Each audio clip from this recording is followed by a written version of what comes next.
खबर शामिल करेंगे जद्दा से, जहां पर 3 रोजा बैनुल अक़वामी 10वां ट्रैवल एंड टूरिज्म नुमाइश का इफ्तिताह कर दिया गया।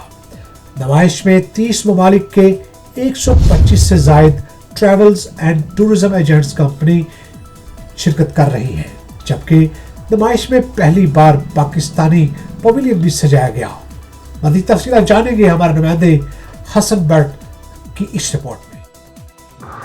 जद्दा के मुकामी होटल में नुमाइश का इफ्तिताह मक्का मुकरमा के मशीर डिप्टी गवर्नर जद्दा शहजादा बिन अब्दुल्ला बिन जलवी ने किया।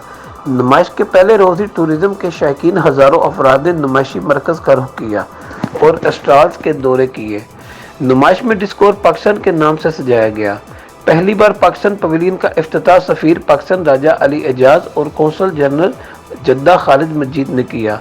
इस मौका पर सफीर पाकिस्तान राजा अली एजाज ने सहाफ़ियों से बातचीत करते हुए कहा कि मैं पाकिस्तान पवेलियन लगवाने पर Saudi retired brigadier Hasan Mohammad Kamli और फैसल ताहिर खान को मुबारकबाद पेश करता हूँ कि उन्होंने बहुत एहसन तरीके से पाकिस्तान पवेलियन तैयार किया और पाकिस्तान की खूबसूरती और दिलकश नज़ारे दुनिया को दिखाए।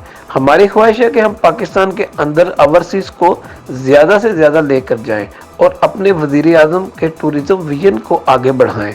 पाकिस्तान के पवेलियन के ऑर्गेनाइज़र फैसल ताहिर खान ने कहा कि हमने पहली बार पाकिस्तान का पवेलियन सजाया है सिर्फ इस मकसद के लिए कि हम सऊदी फैमिलीज़ को ज़्यादा से ज़्यादा पाकिस्तान लेकर जाएं और सऊदी अवाम को पाकिस्तान में सेहत से मुतल्लिक़ गाइड कर सकें।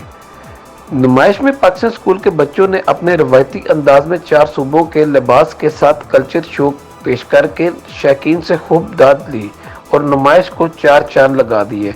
नुमाइश में सऊदी बलागर और मकामी लोगों ने भी पाकिस्तान पवेलियन का विजिट करके खूब तारीफ की और सऊदी अरब समेत तमाम ओवरसीज़ को ज़्यादा से ज़्यादा पाकिस्तान की सैर करने का मशवरा दिया।